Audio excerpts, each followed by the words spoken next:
Hello viewers, আপনারা প্রিয় মানুষের ভয়েস ডাউনলোড কিভাবে করবেন? মেসেঞ্জার থেকে প্রিয় মানুষের ভয়েস ডাউনলোড কিভাবে করবেন? আপনারা চাইলে কিন্তু এই মেসেঞ্জার অ্যাপ্লিকেশনটা থেকে ডাউনলোড করতে পারবেন না। এখান থেকে ডাউনলোড করতে পারবেন না ভয়েস। আমি এখানে একটা ভয়েস আছে, এখানে কোনো ডাউনলোড করার অপশন নেই।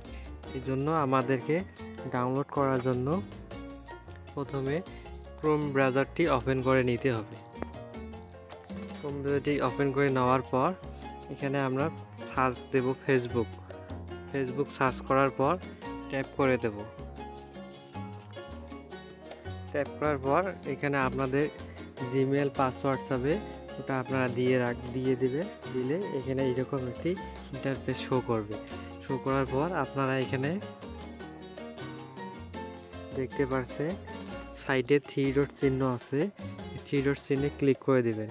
ক্লিক করে দেওয়ার পর আপনারা এখানে দেখতে পাচ্ছেন ডেস্কটপ সাইট, এখানে টিক মার্ক দিয়ে দিবেন।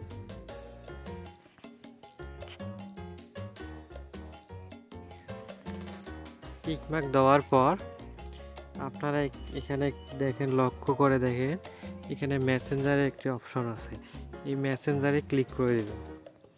ক্লিক করে দেওয়ার পর আপনারা যে অ্যাকাউন্টটি থেকে ভয়েস ডাউনলোড করবেন সেই অ্যাকাউন্টটি ট্যাপ করে দেবেন। ট্যাপ করে দেওয়ার পর এখানে দেখেন একটি ভয়েস আছে, এই ভয়েসে এখানে আবারও দেখেন একটি 3 ডট চিহ্ন আছে, এই 3 ডট চিহ্নে ক্লিক করে দেবেন। ক্লিক করে দেওয়ার পর উপরে দেখেন ডাউনলোড লেখা চলে এসেছে, ডাউনলোডে ক্লিক করে দিবেন। ডাউনলোডে ক্লিক করে দেওয়ার পর এখন দেখেন ফাইলটি উপরে দেখেন অলরেডি ডাউনলোড হয়ে গেছে। আপনারা এখানে 3 ডট চিহ্নে ক্লিক করে ডাউনলোডে ক্লিক করে দেখেন অলরেডি ভয়েসটি ডাউনলোড হয়ে গেছে। আপনারা এভাবে মেসেঞ্জারে প্রিয় মানুষের ভয়েস ডাউনলোড করে নিতে পারেন।